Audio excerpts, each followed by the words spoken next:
की एको मोर भतार की मोबिल डालता एको मोर भतार के सुख डालता के गीत डालता।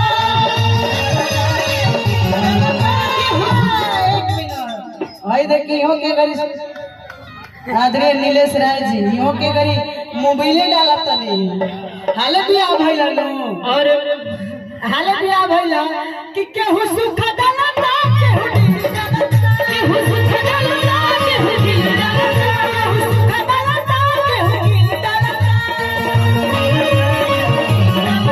एको मोर भतार की मोबाइल डालता एको मोर भतार की मोबिल डालता एको मोर भतार की मोबिल डालता।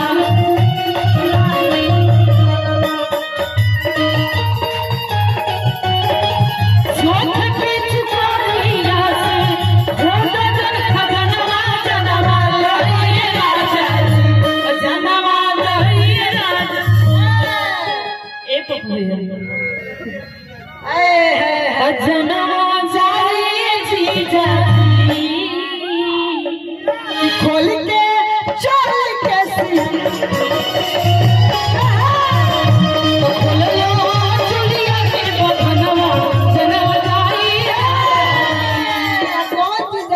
बबुआ जीजा जी हाँ केहू दारू पियता केहू पानी बता दिया अर्चना जी की कौन राजा जी हम जवानी पियत बुआ बबुआ देखो तब मैं देखन में बूढ़ वाले की घाव करे गंभीर वाला टाइप के बाद कि केहू पानी पियता केहू पानी पियता केहू दारू पियता केहू पानी पियता केहू दारू पियता। आई कुतूर बा भतार की जवानी पियता एको मोर भतार की जवानी पियता एको मोर बा भतार की जवानी पियता।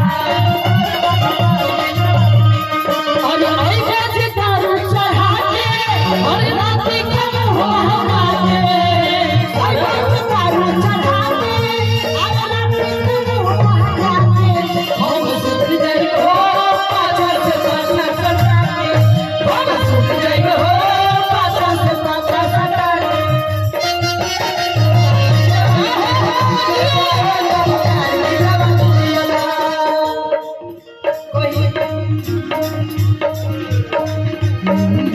दिहली दर्दिया कोरी भैया देवर तोहरो भैया दिहली दर्दिया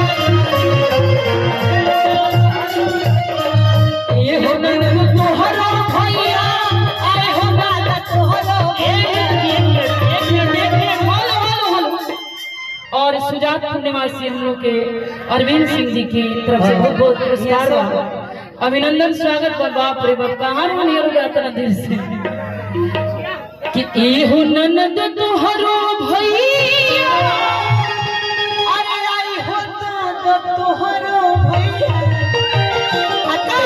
दिहले दर्दिया कोरी भैया